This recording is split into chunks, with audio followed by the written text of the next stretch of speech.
বান্ধবীকে ছেলেদের পোশাক পরিয়ে পুরুষের ছদ্মবেশে রাতে নিয়ে যাওয়া হয় রাজশাহী বিশ্ববিদ্যালয়ের আবাসিক ছাত্র হলে। একই রুমে রাত কাটিয়ে সকালে বের হওয়ার সময় বাধে বিপত্তি। মাথায় ক্যাপ, পরনে জিন্স, কাঁধে উত্তরীয় আর মুখে মাস্ক পরা মেয়েকে ছাত্র হল থেকে বের হতে দেখেন কয়েকজন ছাত্র।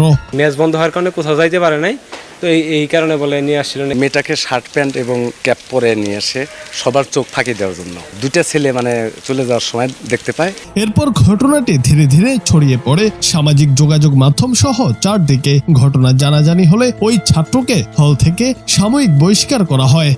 অভিযুক্ত শিক্ষার্থীর নাম নাজমুল ইসলাম। তিনি বিশ্ববিদ্যালয়ের population science and human resource development বিভাগের শিক্ষার্থী। তার বাড়ি মাদারীপুর। অভিযুক্ত নারী শিক্ষার্থীও একই বিভাগ ও একই বর্ষের শিক্ষার্থী বলে জানা গেছে। বুধবার 4 জুন বিশ্ববিদ্যালয়ের শহীদ হাবিবুর রহমান হলের 153 নম্বর রুমে এই ঘটনা ঘটে। তবে গত শনিবার বিষয়টি জানাজানি হয়। ছেলেদের হল, এখানে মেয়েরা আসবে কিভাবে? কোনোভাবেই কাম্য না। এখানে মেয়ে যে ডুবাইলো, এখন যারা গেটে আসছিল তাদেরকেও এই বিষয়টা একটু খেয়াল রাখা উচিত ছিল। এটা খুবই খারাপ হয়েছে। এটা বিশ্ববিদ্যালয়ের ইতিহাসে একটা কলঙ্ক। প্রত্যক্ষদর্শীরা জানান 4 জুন ভোরে একজন ছাত্র সাইকেলের পেছনে একটি মেয়েকে নিয়ে হল থেকে বের হয়ে যায়। মেয়েটির গায়ে স্কুলের শার্ট আর মাথায় ক্যাপ ছিল।